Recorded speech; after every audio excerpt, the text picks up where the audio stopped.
ஆனால் கிறிஸ்தவர்கள் என்ன பண்ணுவாங்க, கொஞ்சம் வாழ்க்கை உருப்பட்ட பிறகு எதை நம்புவாங்க? நான் ஜெபம் பண்ணிட்டேன்ல, நான் உபவாசம் செஞ்சிட்டேன்ல, நான் இவ்வளோ பேருக்கு தானம் தர்மம் செஞ்சேன்ல,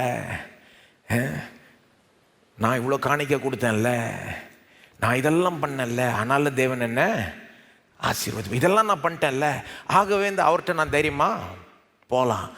ஐயோ நான் இப்படி அப்படி மீறிட்டேனா, தவறிட்டேனா, அப்போ அவர்கிட்ட தைரியமா போக முடியாது இப்படின்னு நினைக்கிறாங்கன்னா பாருங்க, ரெண்டு விதமாக தவறலாம். ஒன்று நான் இதெல்லாம் பண்ணிட்டேன்ல, ஆகவே நான் தைரியமாக அவர் இடத்துல போகலாம், தப்பு.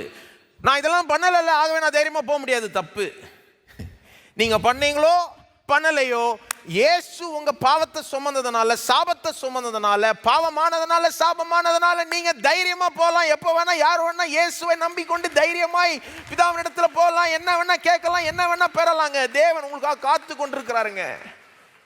பாவம் ஒரு பிரச்சனை இல்லாத மாதிரி ஆகிட்டார் தேவன். இப்போ மிகப்பெரிய பிரச்சனை பாவங்க. இன்னைக்கு நினச்சிக்கிட்டு இருக்காங்க இப்போ உலகத்தில் மிகப்பெரிய பிரச்சனை என்னன்னு கேட்டிங்கன்னா, சிலர் சொல்லுவாங்க படிப்பு, சிலர் சொல்லுவாங்க ஒன்றும் இல்லைங்க இந்த ஏழ்மைத்தனத்தை இது பண்ணிடணும், அல்லது உணவு இல்லாதவங்களுக்கு, ரொம்ப பட்டினி கிடக்கிறவங்களுக்கு நம்ம எப்படியாவது உணவை கொண்டு சேர்த்துடணும். இதுதான் பிரச்சனைங்க. உணவு கொடுக்கறது, படிப்பை கொடுக்கறது, அல்லது ரொம்ப இதாக போனால் என்ன சொல்லுவாங்க, ஆட்சியை மாற்றணும்னுவாங்க. இதை மாற்றணும், அதை மாற்றணும், இதுதான் பிரச்சனை, அதுதான் பிரச்சனை. வேதம் சொல்லுது மிகப்பெரிய பிரச்சனை பாவம் தாங்க. அதையே சரி பண்ணிட்டார் தேவன். இயேசு தான் அதற்கான மருந்து, இயேசு தான் அந்த பாவத்தில் நம்மளை ரட்சிக்கிறவர். இதை சரி பண்ணிட்டாருங்க. அப்போ நான் கேட்குறேன், நீங்கள் இயேசுவை மட்டுமே நம்பி நீங்கள் தேவனிடத்தில் போகிறீர்களா? கிறிஸ்தவர்களே, இயேசுவை நம்பி கொண்டிருக்கிறவர்களே, எந்த அடிப்படையில் ஜபிக்கிறீங்க? நீங்கள் இதையும் அதையும் செஞ்சீங்கன்ற அடிப்படையில் ஜெபிக்கிறீங்கன்னா தேவன் அதில் பிரியப்படவில்லை. நான் சொல்ல விரும்புகிறேன், எந்த மனுஷன் நற்கிரையிலையும் தேவன் பிரியப்படுகிறார்.